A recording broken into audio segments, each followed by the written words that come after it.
Disturb disturb کا مطلب ہوتا ہے پریشان کرنا، خلل ڈالنا۔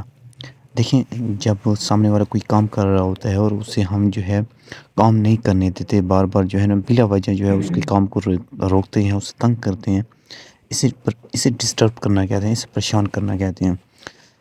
اصل میں یہ ڈسٹرب کا لفظ تو ہے بڑا ایزی، سبھی کو آتا ہی ہوگا، لیکن یہ بنانے کا یہ مقصد تھا کہ ایک ویورز نے پوچھا تھا کہ سر بودر کا کیا مطلب ہوتا ہے۔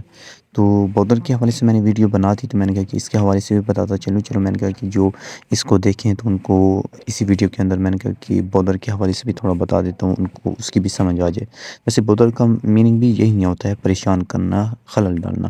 اچھا، بودر کی کیا کہاں پہ وہ استعمال ہوتا ہے؟ بودر جب ہم سامنے والے کو تھوڑا سا تنگ کرتے ہیں، مطلب کہ اتنا وہ اسے ہم سے اریٹیٹ نہیں ہو رہا ہوتا ہے، تب جو ہے ہم لفظ استعمال کرتے ہیں بودر کا، کہ میں نے اسے بودر کیا۔ جب وہ مووی دیکھ رہا تھا تو میں اسے کالنگ کر کے بودر کر رہا تھا۔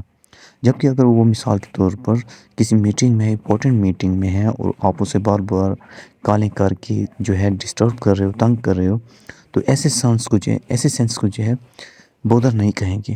ایسی حالات میں، ایسی سچویشن میں جو ہے لفظ استعمال ہوگا ڈسٹرب کا، کیونکہ اب اسے آپ ڈسٹرب کر رہے ہو، کیونکہ وہ امپورٹنٹ میٹنگ میں، پہلے تو وہ آرام سے مووی دیکھ رہا تھا یا ایسی کوئی بڑی چیز، بڑا کام نہیں کر رہا تھا، اس لیے آپ اسے کالنگ کر رہے تھے تو وہ اتنا تنگ نہیں ہو رہا تھا، اس لیے یہاں پہ آپ لفظ استعمال کر سکتے ہیں بودر۔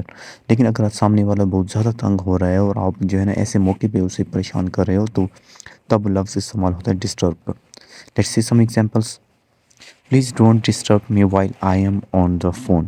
جب میں فون پر بات کر رہا ہوں تو مجھے ڈسٹرب نہ کریں، میری امپورٹنٹ میٹنگ ہوتی ہے، امپورٹنٹ کام ہوتا ہے، تو میں اس حوالے سے جو ہے لگا ہوتا ہوں، مجھے تنگ نہ کیا جائے۔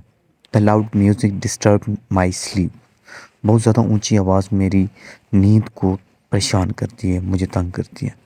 I hate to disturb you but I have an urgent matter to discuss۔ میں آپ کو پریشان نہیں کرنا چاہتا تھا، لیکن میرا بہت ضروری کام ہے، تو مجھے آپ سے کچھ نہ کچھ ڈسکس کرنا ہے اس حوالے سے۔